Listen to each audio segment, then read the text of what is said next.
Welcome to a Black History Month poetry reading featuring Dr. Allison Painter and Karla Brundage. Allow me to provide a little bit of a biographical review of each of our performers this afternoon. And I do want to just remind everyone to please mute yourself when you are not speaking so that we can hear the performers and the speakers. Thank you so much. First, we have Karla Brundage. She is an adjunct professor at Chaminade University, born in Berkeley, California in the summer of love to a Black mother and white father. Karla spent her formative years in Ka'ava, Hawaii, where she developed a deep love of nature. Her poetry, short stories, and essays have been widely anthologized and can be found in Bamboo Ridge Press, Hip Mama Literary Kitchen, Sparkle and Blink, Lockjaw, Nervous Ghost Press, Vive, and Conch Literary Magazine. She holds an MA in Education from San Francisco State University and an MFA in Poetry from Mills College. Her most recent project is co-creating a Hawaii-based publishing company called Pacific Raven Press with founder and former professor Dr. Catherine Takara. She is the founding director of West Oakland to West Africa Poetry Exchange, WO2WA, and is a board member of the Before Columbus Foundation.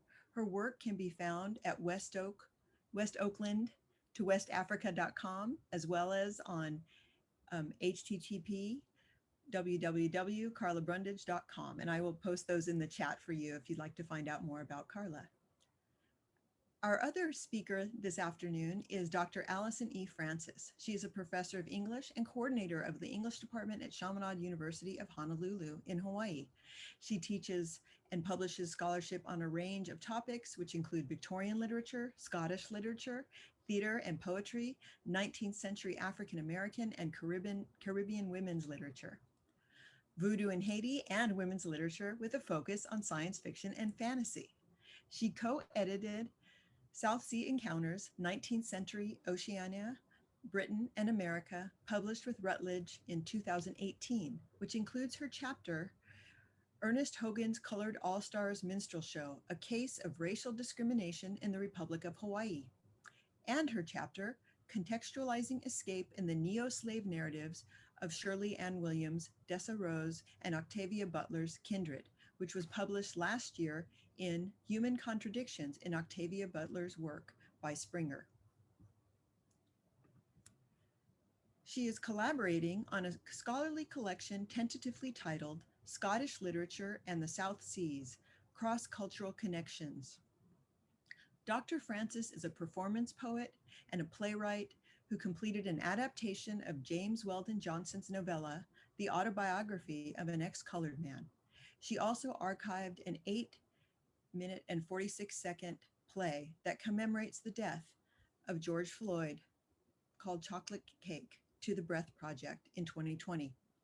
She is also a director and an actor when she isn't playing tennis into the wee hours of the morning.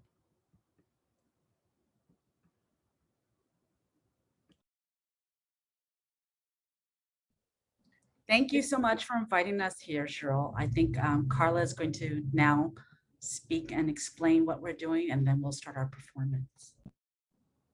Thank you. Thank you so much. I'm so grateful to be here, calling in from Oakland, California right now. Dr. Painter, Dr. Francis is a longtime friend of mine. We have been collaborating in poetry for many years, and probably about 10 years ago, she brought up to me in a conversation, what if we did an exchange, a renshi poetry exchange? Renshi being a Japanese form, which has been quite popular here in Hawaii. And I have a quote actually from Jean Toyama of University of Hawaii explaining about renshi poetry. She says, linked poems or verse come from the classical Japanese tradition called renga or renku. The modern version renshi was created and popularized by the Japanese poet Makoto Ooka. whether followed by the kanji for song ga, verse ku, or poetry shi, the expression has always preceded the character ren, which can be translated as link, connect, join, and group. So basically, renshi is like a group poem or a linked poem. While specifically pertaining to the thing produced, it also pertains to the process, for it is not only the linking of the verses, but the connecting of poets that is important. The solitary poet of the West is contrasted with the community of poets of renshi, a complete competition of sorts, and each person wonders what the next poet will be able to do with the last line she has tossed her comrade. It is also a collaborative act. So Allison and I, both as African-American women growing up in Hawaii or working in Hawaii, we had a lot of things we wanted to share. And so we did a year-long collaboration exchanging renshi poems. And this latest collection that we're going to be doing today is part of the outcome of that, and then is specifically connected to the theme of being mulatto or being mixed race, which again is a theme in Hawaii Hapa that we are always kind of connected to in our experience. So I'm just going to get started with the first. Oh, Allison is going to start our linked poetry exchange. So I'll pass it to you. Thank you, Carla. This poem is titled We Feel the Thunder, and it's dedicated to Zora Neale Hurston and Lorraine Hansberry. Such a brave woman, rolling words through our heads like boulders, erecting Negro giants in our literature to brew tempests in Harlem summer rains, sing lullabies in tenement housing. We feel the thunder of her rage darkly, the lightning proud wit deeply, but always we feel her. You feel me? Neither tragically colored nor redeemably white, she affirms, I was born blue fire for breath, sheet metal for skin, tobacco smoke for hair, barbed wire for thoughts, rose petals for tears. I was born Black and female. Never forget it. We love her when she's laughing, then again when she's not. You, charcoal, gray, brown and cacao nut brown woman, spill thunder song from full lips, and souls of Black folk will listen. And souls of Black folk will listen, finally, to the Black, brown, tragic girl. See that she is all the ocean, the coral, and the fish below. Not just the star or the paper bag, but plastic and showing out. Glitter, sequins, popped balloons, debris, and college degrees. She is everything and the kitchen sink. Nothing she is. Flowing tears that teach, not tear, to hair songs of never had a voice until now. She is young and gifted. She is watching God who colored her outside white-black lines. Gifted and kissed Black with blood which lies in lines of genealogy. So full of voice, wanting to escape throat closed and choked by silencing the whole, all bigness of her. Muddy waters flow deep, angel wings and trouble, spilling out and bottled. Her hope belongs to the sky. So now hopefully you've kind of noticed what happened in the renshi poetry of that couplet. So what Carla did is took the last line of my first poem and it began the first line of her poem. So now I'm going to begin with our second coupling of renshi poems. Summer wear for Fred and Colin. It not yet April when he breathes in, black man light enough to wear freckles, dark enough to lick a skillet clean. Sporting summer wear, though it be an Arctic spring, a bumbly suit jacket sliding down his right side, exposing black buttons unable to contain that presence called he. He loops fingers like worn lassos. In the beginning, he breathes, there was the longest memory, says of futures mired in praise song and dark dances, of colored men, canny ladies, careless pickaninnies, shaping a querulous place. His mouth, a garden of phrases, rhythm and hoe, verse and rake, tone and seed, I rooted in his loam. He don't know it yet, but he performs just for me. I and I, me and he, a continent away from ownership, a vowel away from possession. He loops words like spun sugar. Now can cleanse your tongue with white spirits, sing your peeled hands without rhythm, riff disco beats on forehead, feed hungry belly with stinky mud heads, choke on salty rich air like heaven, hammer-headed toes, can't stop this feeling, can't stop this feeling, it's so good, I can't, come sweet righteous one. He loops. It all happened too fast. A hat of straw and paper flying into triangular waves, a Dutch drainage seeping into legacy streets, a death, a life, a kingdom for Legbah's horse. Woven of your ancestors, I feels you. Cue up new history. Old I was in my blood, the awe of your body satiates. I feels you. And there, the ha of your breath in repeat, in repeat, in repeat. That summer wear extending to your blunt ha. It not yet April when he breathes in, loop, repeat. He breathes in, loop, repeat. He breathes in, loop, breathes out, he be out. With the I'm out or the hit me back, I'm not about hitting or hitting back or loops or repeats. I'm more a take two kind of girl, 'cause it takes two and you are taking too long. Gone you be and gone you stay. I say, I stay waiting and waiting while you are roaming the streets looking for the good. When you got better back in the house. Repeat.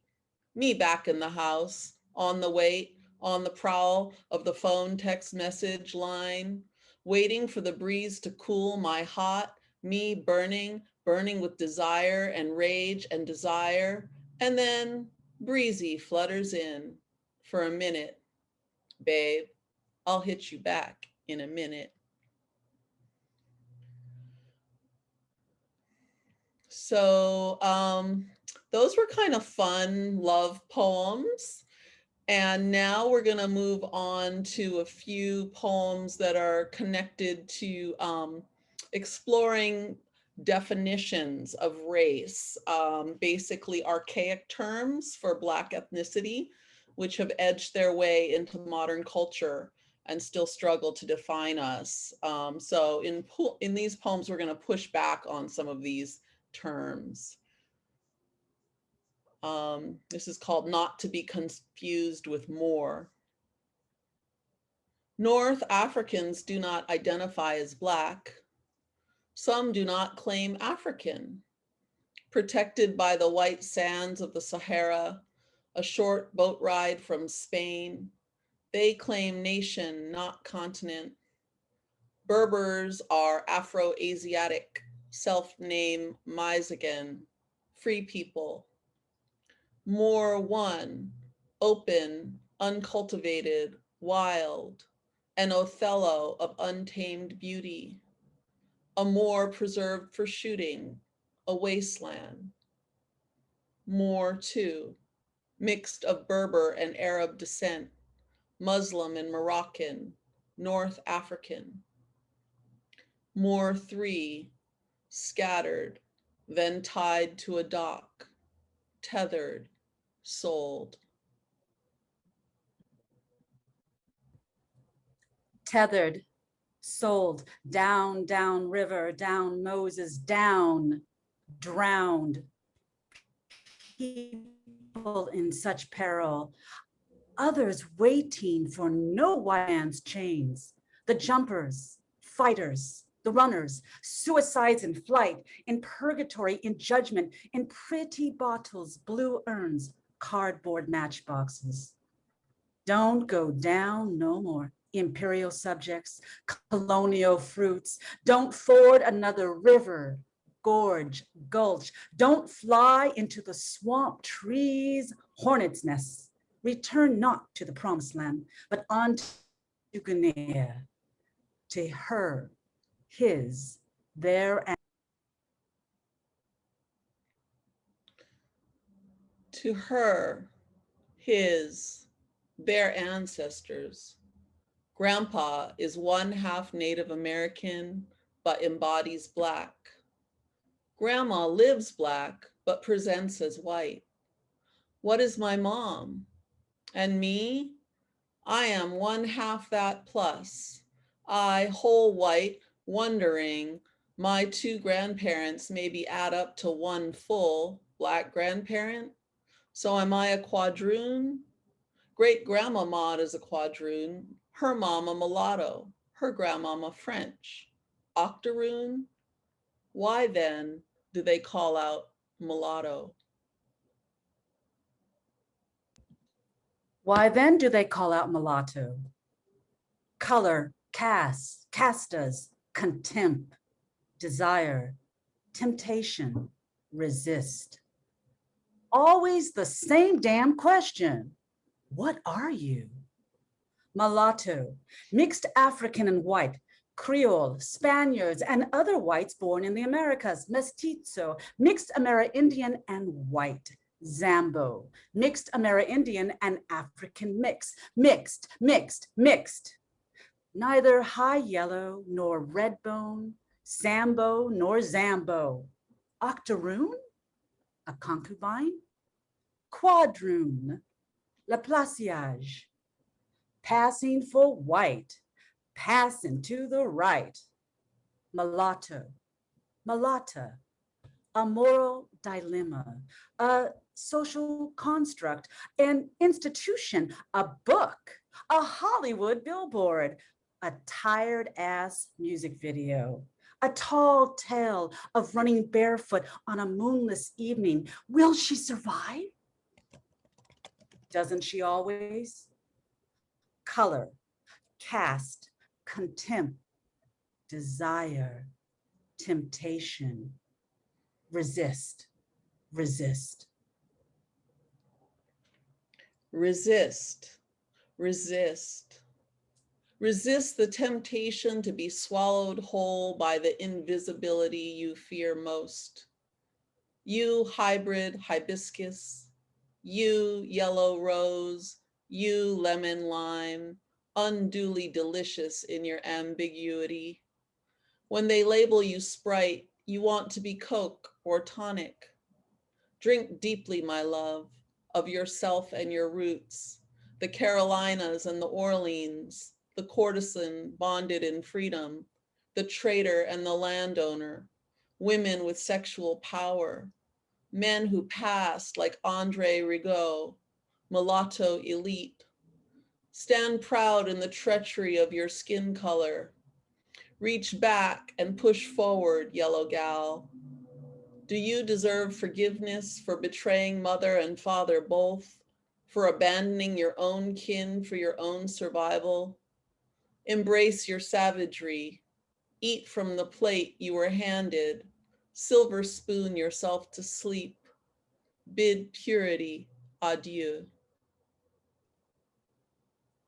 So in the next, we're getting to the end of our poetry reading, and then we'll be looking at a slideshow. But the next poem, I just wanted to give it a context because we're still looking at the tragic Mulatta figure, but now we're looking at what happens when darker skinned African Americans, and in my particular poem, darker skinned African American women are trying to capitalize on that desire for light skin and for reasons that we can discuss later. No ugly girls left in Jamaica. Embrace your savagery. Rud corruption, tar babies in high little skirts. You got no chance when the bleacher slips on her high water pants. Bleachers stock pricey lighteners in online carts. Ambia Fade Cream for normal skin, 2 ounces. African Queen MJ Yellow Beauty Cream, 4 ounces. Palmer's Skin Success Anti-Dark Spot Fade Milk, 8.5 ounces. Skin Like Cocoa Butter Lightening Beauty Cream, 16.9 ounces. Fair and White, Miss White 7-Day Lightening Body Lotion for medium skin, 17 ounces. Crystal say the bleachers have no shame, no care if they woman, if they man. She done warn us about the bleachy man whose face white like flour and peanuts blacker than spice.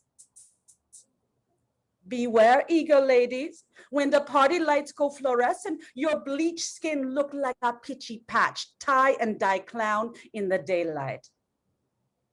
Can there be no greater tragedy than to endure cosmetic slavery, to run from ancestral beauty, to inflict melanin cruelty just to light up the night?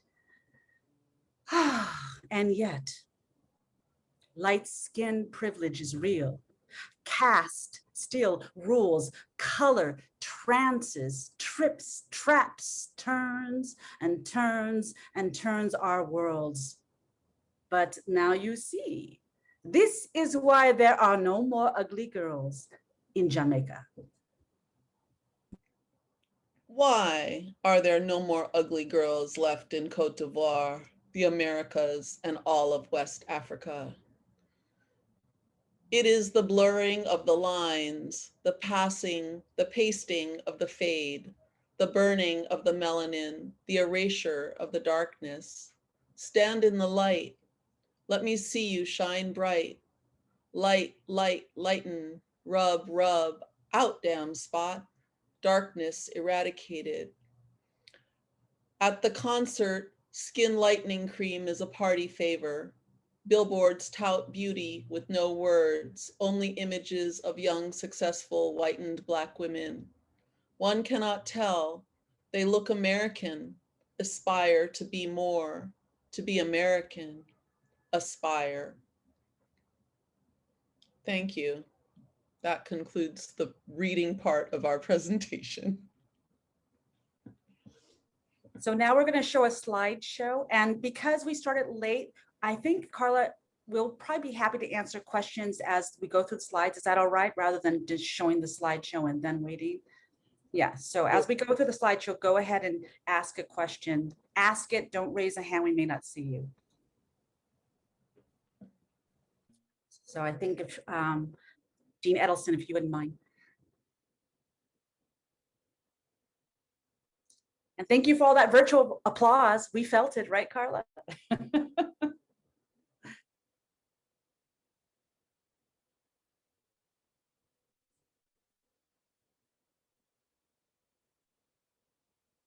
All right, we can move to the next slide. Thank you.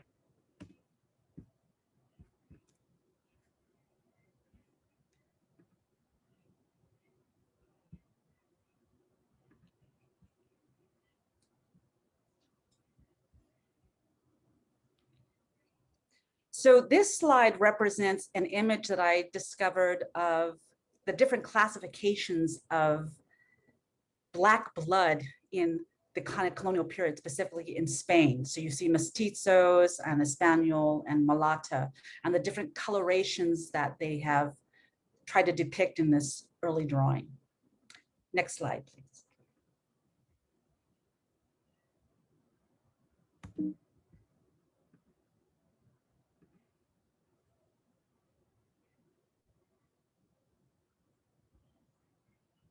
So these are the, and you can go ahead and keep hitting the button, because what I'm showing you here are some of the terms that I used in my early poem, Casta, right? Mixed, mixed, mixed. So these are some of the true definitions of mulatto for certain people, right? That exist, that are floating there in the ether.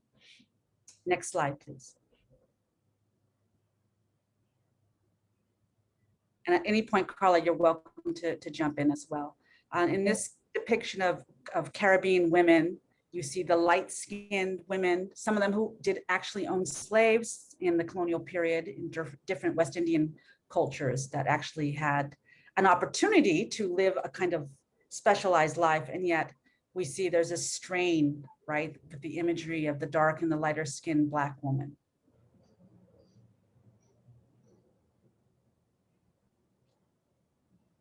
Next slide.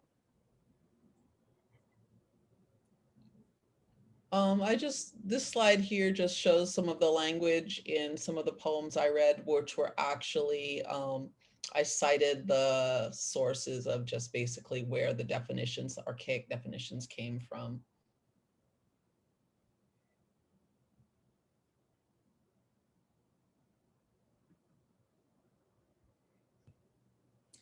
So we made some references here.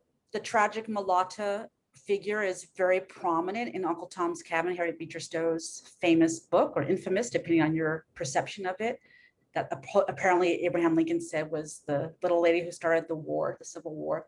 But this is a depiction of Liza running across the Ohio River to escape to her freedom with her child, barefoot, of course, and being light-skinned. She is both desirable because of her ability to be a breeder, and also for her looks. But of course, for her, she is just looking to survive.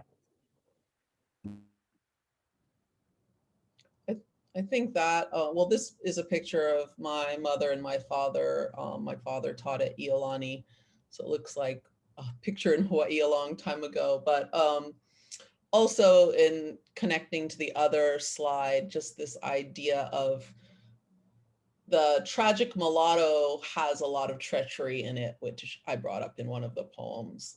And the poem is about embracing that as opposed to feeling shame around that. But it's also a challenge because I think there's a lot of emotions that are conflicting.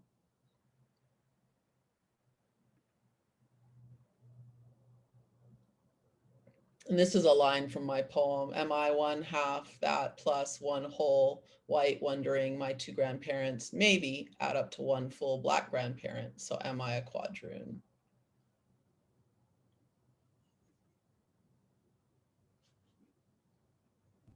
And this is a far more treacherous, to use Carla's term, imagery that refers back to the tragic mulatta. This is, again, Eliza being chased across the ice. Here she's almost about to be devoured by these dogs. And as you can see, this image is fraught with sexuality, desire, as well as ownership, possession, and fear, and freedom, right? A quest for freedom.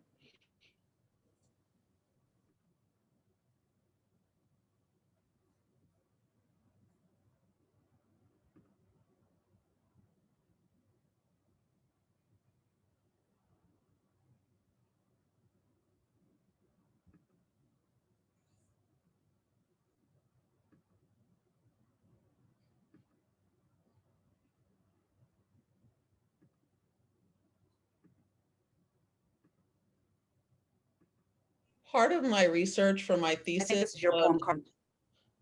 Part of my research was looking up these archaic definitions and then also looking at other allusions in previous literature. And so these kind of phrases were incorporated into some of the poems that I wrote, just how these definitions then get repeated in our kind of mythology and tropes and perpetuated.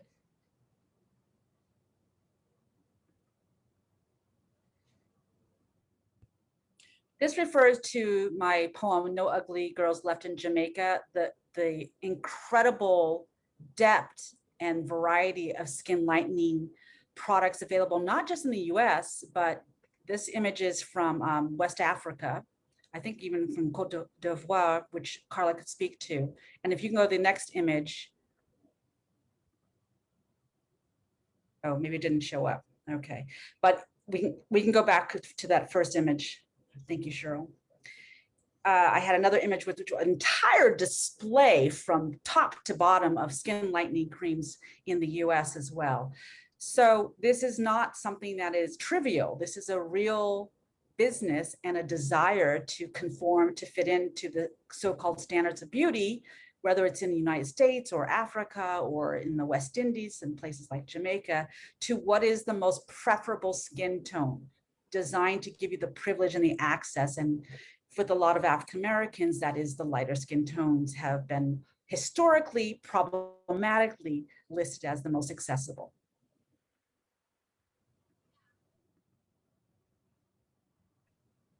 Oh, and I just found these phenomenally crazy, insane book covers about being mulatto from the 50s and 60s. And I think there's also a movie ad, Losing Isaiah, in there. So I just wanted to show how prevalent, and we don't even think about it, the mulatto and the mulatta figure is in our media culture. And is it tragic?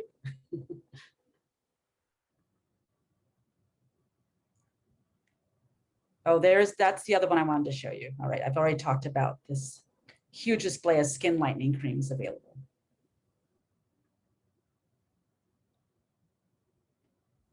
So this is my family, since we saw Carla's. This is my father, my mother, and my 3 sisters. Oops, I think we went a little too ahead. And then that's just a line from Summerwear for Fred and Collins. It not yet April when he breathes in, black men light enough to wear freckles, dark enough to lick a skillet clean. And my father did have he was often mistaken for Hollywood celebrities, but also for being Arabic, and was often kind of accosted in the street because people thought, they called him a towel head. Everything but what he was, a Creole man from New Orleans.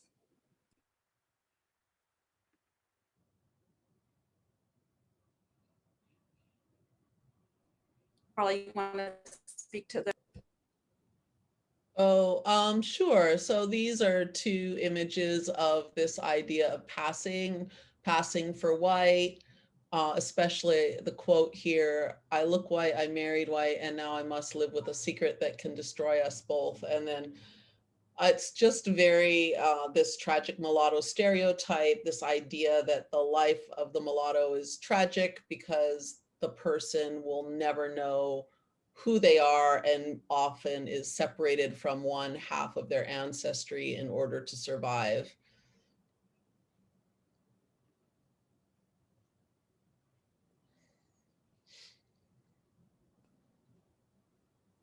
So this is my daughter, who also has her father is Caucasian, and she fortunately was raised in Hawaii. So is some sort of kind of magical space in Hawaii that does allow, I'm not trying to say that Hawaii is somehow immune to racism and other kinds of stereotyping. However, I think there is a space that many of us can actually create here living on the islands that allows for us to embrace both worlds and not have to entirely dismiss one or the other. But again, that might just be a bubble that we created for her. And it's something that we continue to explore in this poetry and in these kinds of events.